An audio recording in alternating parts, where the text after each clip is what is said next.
De gångarna sitter rätt bra fastrostade alltså.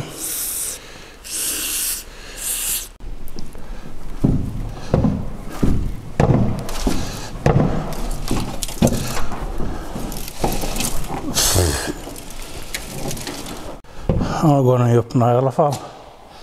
Ja, tjena YouTube, varmt välkomna tillbaka till garaget. Har jag köpt Sveriges risigaste 740 turbo? Ja, kanske.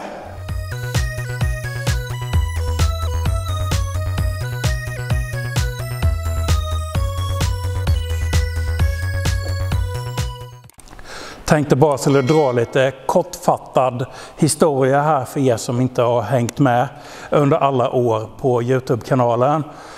För ungefär 4,5 år sedan, med en hel kasse öl i magen, sittandes hemma i soffan, så dyker den här 740 turbointercoolen upp på, jag vet inte om det var på Blocket eller Facebook eller någonting. Och jag tror det kostade 13 000 kronor.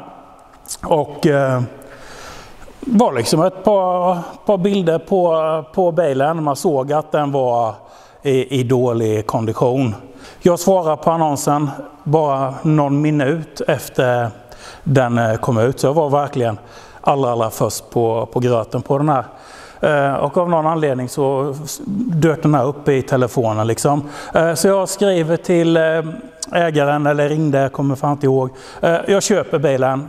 Jag kommer och hämtar den imorgon. Betalar liksom för mig och så åker och hämtar den helt osedd. Och här står ju grisen i säcken nu för första gången på 4,5 år inne i en verkstad.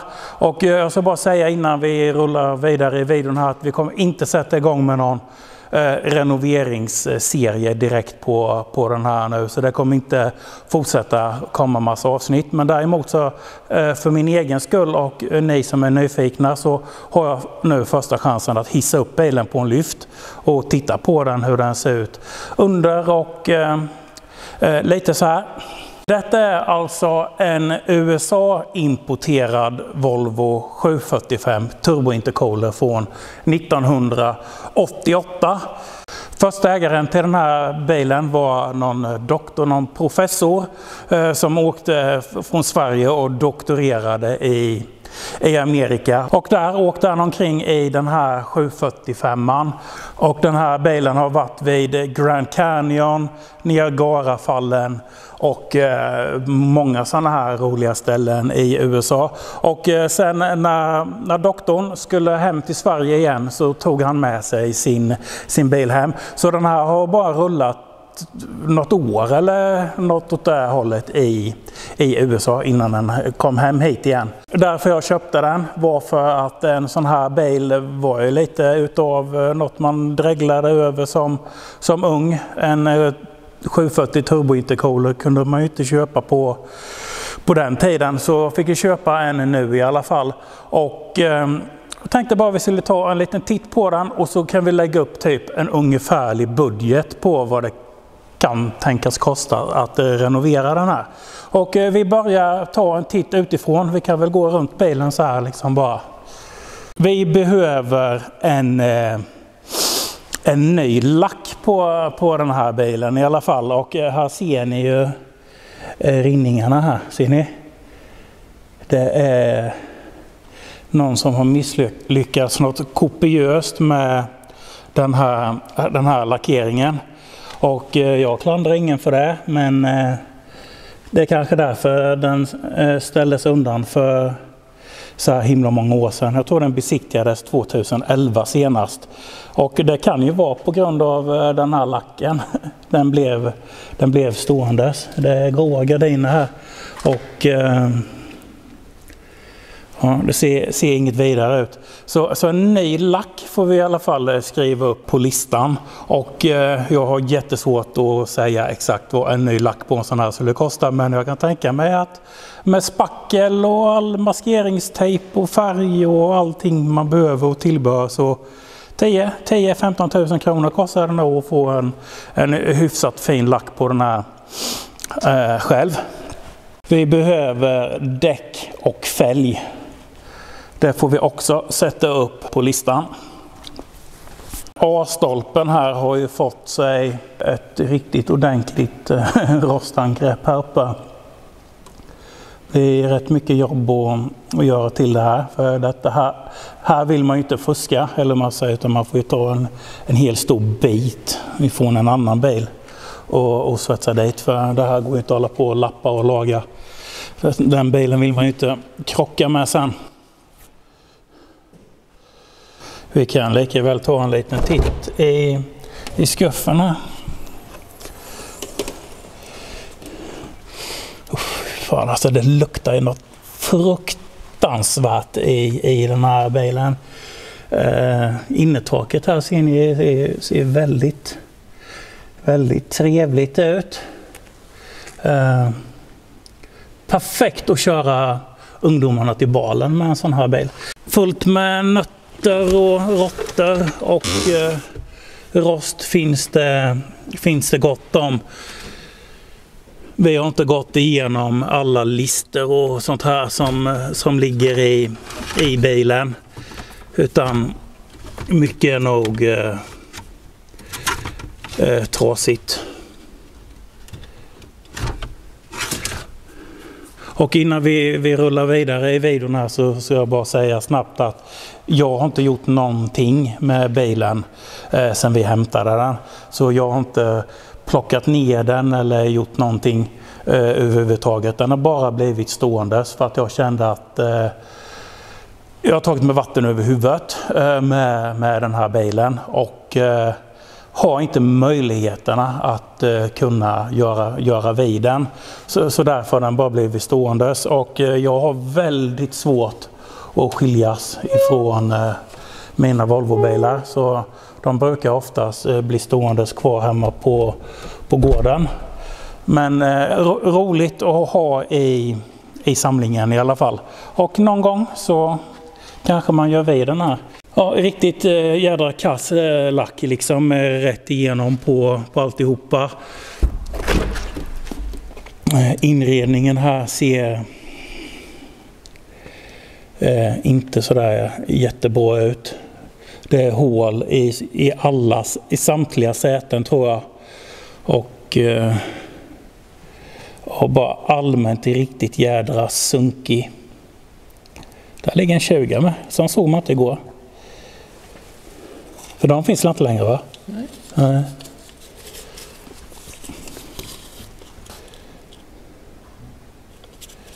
Ja, så 12 980 kronor har jag betalat då. Ja, frugan får filma så får jag prata. Den här bilen startar inte. Förra ägaren och förra ägarens bekanta och har försökt starta igång den här och en del har misstänkt att det är styrbox och det kan vara larm och startspärr och allt möjligt med den här. Själv har jag inte ens försökt att starta den för att jag har inte brytt mig helt enkelt. Men däremot så såg Johan och Anders tror jag det var. Frågan om inte Dan också har varit och pillat på den här. Visst har Dan hållit på? Jo. Dan har nog fan också försökt starta den här tror jag. Jag låter det vara osagt. Denna bilen har stått i många år. Jag har känt Dan i många år. Men jag tror även Dan har försökt starta den här bilen i alla fall. Men ingen har fått den till att gå. Jag kan ha fel nu. Inte för att det är någon vikt för mig nu, men jag tror att spridarna inte öppnade. Och den här bilen har ju LH 2.2 och den turbodataboxen som sitter i här är väldigt ovanlig. Det finns inte många LH 2.2 med turbo dessutom. Och får du tag i en sån box så kostar de ett gäng tusenlappar och då vet du inte ens om den funkar när du väl får hem boxen, för du får ju köpa den kanske på eBay eller om du har riktigt jädra tur så hittar du en i Sverige. Men originalsprut och sånt, det är inte mycket för mig ändå som jag hurrar för, så att den inte startar, det är liksom mitt absolut minsta bekymmer. Jag sätter nog ett Max ECU i den här om jag nu kommer börja renovera den någon gång. Men under huven här så, ja, det ser ju liksom bara allmänt jädra risigt ut här. Jag tror Johan och Anders har nog plockat den kylet och intercoolen på den här, för de höll på med någonting och felsökte. Jag vet inte riktigt vad de har gjort här. Och de har nog nollat motorn, ser det ut som. För vevaxelbulten är inte tillbaka skruvad och brickan ligger där nere. Så de har nog kollat så att motorn står rätt, skulle jag gissa på. Och det är liksom övergripande rostangrepp liksom överallt. Börjar man riva i den här så tar det nog aldrig stopp riktigt. Men ändå jädrigt cool bil. Jag tycker de här är så jädra snygga. Här ligger ju fan en luftmassemätare. Undrar hur mycket så ramlat ut när vi körde ut den på kärran då? Ja, den är till LO 2.2. Undrar vad fan den kom ifrån, för här är ju en till. Jag har inte hållit på 2.2 grejer någon gång, tror jag. Här ligger en till.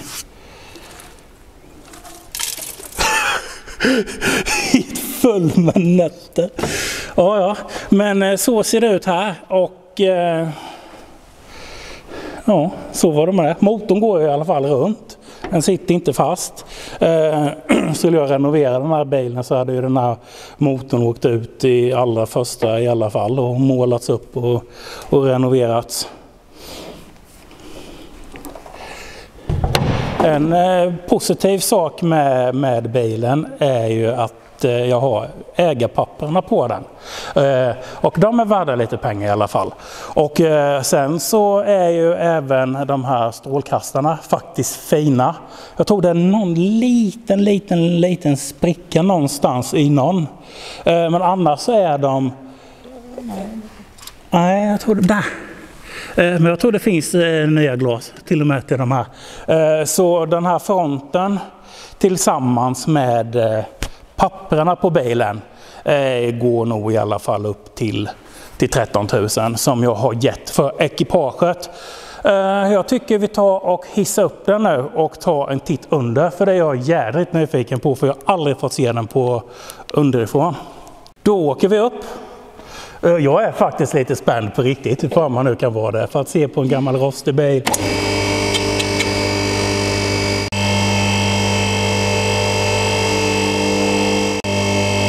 Så, då är bilen uppe för allra första gången. Vi börjar väl framifrån och så jobbar vi oss bakåt.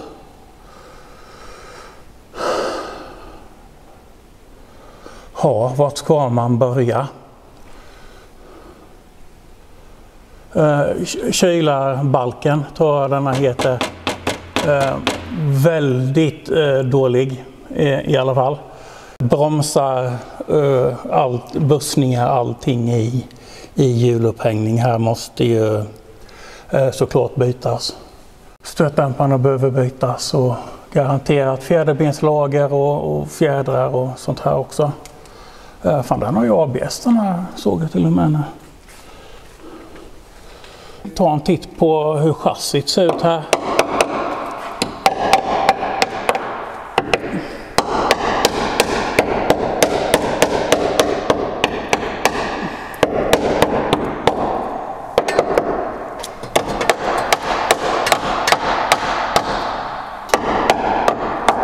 Ja, inga hål här i alla fall.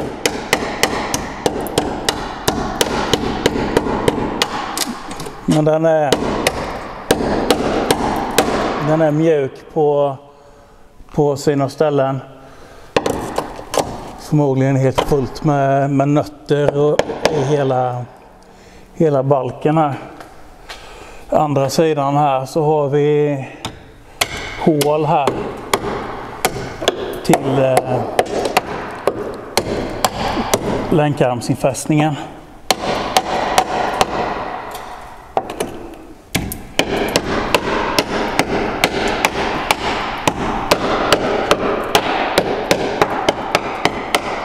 Här har har vi också en svag punkt, jag glömde bort.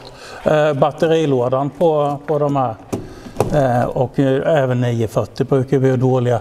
Här har du redan lagat den en gång, så det. Han bara tar upp och svetsat hela jävla innerskärmen här för fan, och de varit och svetsat dig. Det är bytt 10 centimeter in här på hela skiten här bytt.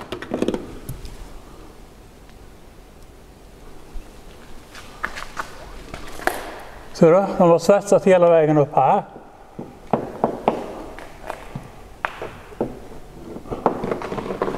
Frågan är om den har varit smäll den här. Det har jag inte sett. Det är inte konstigt i och med att jag inte tittat under eller. Men batterilådan är ju helt uppröten. Och även på andra sidan, motsvarande sida,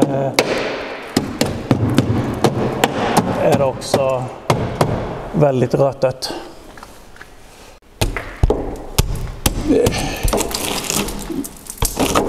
Stort hål uppe i golvet här.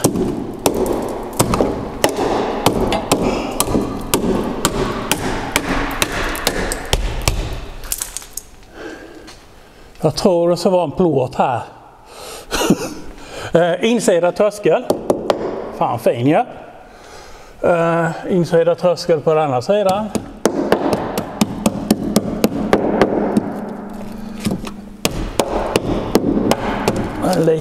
Lite sämre.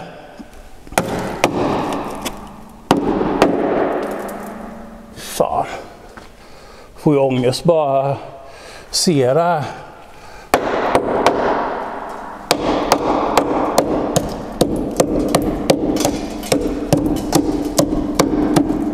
Här är det också mjukt.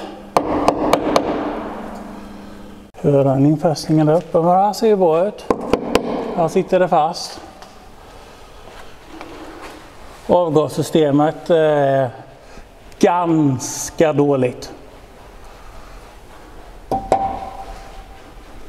Kolla den klämma.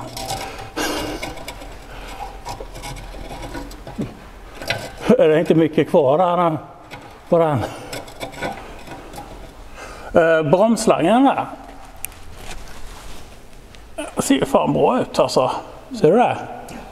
Den behöver vi nog inte byta. Den slangen där. Ja, men länkarmar och länkarmsinfästningar är ju ändå liksom okej. Det är ju friskt.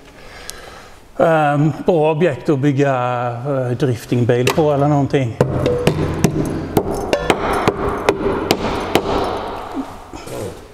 Inte så jättedålig liksom i bak här, men arbete finns.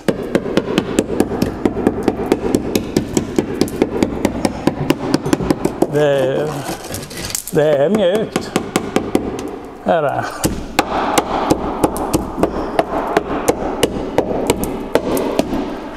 Baljan här har någon också gjort ett tappert försök att laga en gång också.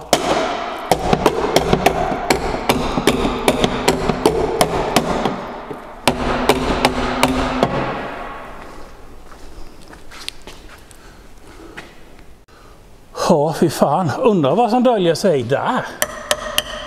Det hade varit kul att veta. Sitter kanske någon lamelldiff eller någonting i den här i och med att det är en turbo. Ja. Jag känner mig väl ganska så nöjd under här. Vi håller ju på med den här listan och jag har redan skrivit upp innertak, dörrsidor och säten och diverse inredning 10 000 kronor. Och sen under här nu så har vi avgassystem. Behöver bytas. Vi behöver byta samtliga bussningar i bilen. Vi behöver byta stötdämpare både fram och bak. Vi behöver byta bromsar, bromsok, skivor, bromsslangar, bromsrör, handbromsvajrar, handbromsbackar. Allting behöver bytas. Den här hänger ner förresten. Om ni undrar varför så är det för att förra ägaren när de felsökte har de plockat ner den här och sen inte satt upp den igen. Och vi har själva haft en, eller inte vi, Johan hade en sån här båttank som man kopplade på här vid och för att få fram soppa till motorn så man slapp ta bränsle ifrån tanken. Det här behöver ju liksom också bytas. Det luktar något fruktansvärt illa. Ja, det är alltså, jag brukar aldrig liksom så här vara gnällig när det gäller lukt och sånt. Men den verkligen stinker, så den här bilen. Man brukar kunna se något nummer på de här, tror jag. Och så jag rent lite med lite stålborste sen.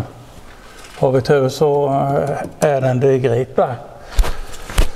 Det här har jag aldrig sett innan. Men jag har heller aldrig hållit på med 740 och 940 så speciellt mycket. Men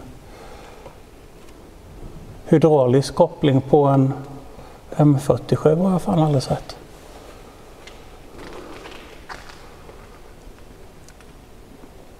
Ja, fy fan. Ja, jag vet inte vad mer jag ska säga faktiskt. Halva bilen ligger på backen här nu med. Ja, gott folk, då har vi faktiskt tittat igenom den här bilen och allt är relativt. Det går att renovera den, absolut. Det går att få den här super fin igen. Kräver dock ett enormt arbete och engagemang och en tjock plånbok. Jag hade tänkt att jag skulle räknat ut typ på skoj bara kunna tänkas och renovera den här. Men jag stannade för jag kände det var ingen idé att fortsätta räkna. För vad ska man dra gränsen? Ska man göra absolut minsta som går för att besiktiga den? Och ska man göra absolut det minsta som går för att få en lack på? Eller ska man ta det vidare så liksom allting eskalerar ju alltid liksom. Men så man renoverar den här liksom till original mint condition så är det alltså ett enormt projekt. Och jag bara skrev upp lite för skojs skull i början när jag gick igenom. Jag skrev lack 15 000 kronor om det ens räcker. Och då har jag räknat med liksom spackel, slippapper och all grundfärg och sånt här. Det springer iväg fort alltså. Däck och fälg skrev jag upp 10 000. Känns nog rimligt för 4 nya däck och 4 schyssta fälgar. Och sen ska jag inredning och tak. Samtliga dörrsidor är ju söndersågade för att sätta högtalare i och allting är sönderklabbat. Och 4 dörrsidor, klä om sätena, fixa ett nytt innertak och fixa resterande delar till inredning och instrument och sånt som saknas. Har jag skrivit 10 000 kronor, men jag tror fan det kan nog bli det dubbla liksom om man vill ha den riktigt schysst invändigt. Sen så gick jag bara under här lite, jag skrev upp bussningar 2000 spänn, bromsar runt om säkert ungefär 5000. Behöver 2000 kronor på ett avgassystem och sen la jag ner. Och då har vi inte räknat in liksom stötdämpare, fjädrar, länkarmar, motorn som inte ens startar och går. Det kan bli jättedyrt om man vill ha det original och fint med originalboxarna om man vill renovera i original. Motorn kanske till och med kass, koppling kanske kass, liksom det blir dyrt. Det blir dyrt som fan i alla fall. Men lämna jättegärna en kommentar vad du hade gjort som tittar på det här. Om du hade fått hem den här grisen i säcken och du hade köpt den, vad hade du gjort? Hade du plockat delar på den och skrotat den? Hade du sålt den vidare till någon som vill renovera den? Eller hade du byggt någon cool driftingbil av den? Eller hur hade du gjort? kommentera gärna det. Det hade varit kul att veta. Men jag har inga planer på att sälja den. Så det är ingen idé ni skickar mejl och skriver till mig att ni vill köpa den. För den äter inget bröd där den står här idag. Och den kan nog gott stå lite. Man kanske reinkarneras och får ett liv och en chans till. Kan ju ta den då. Men skämt åsido, tack så mycket för att ni har kollat. Så syns vi igen i nästa video. Hej då! Och då har vi inte tagit med alla arbetstimmar. Det är säkert... Det är många 100 timmar arbete i det här. Tänk allt svetsjobb med. Den här måste ju strippas helt. Det måste vara en tom kaross i en snurra. Om man så får det här vettigt. Behöver svetsa in en liten ram i hytten liksom, eller i karossen. Så inte karossen tappar formen. När man kapar bort hela jädra A-stolpen där.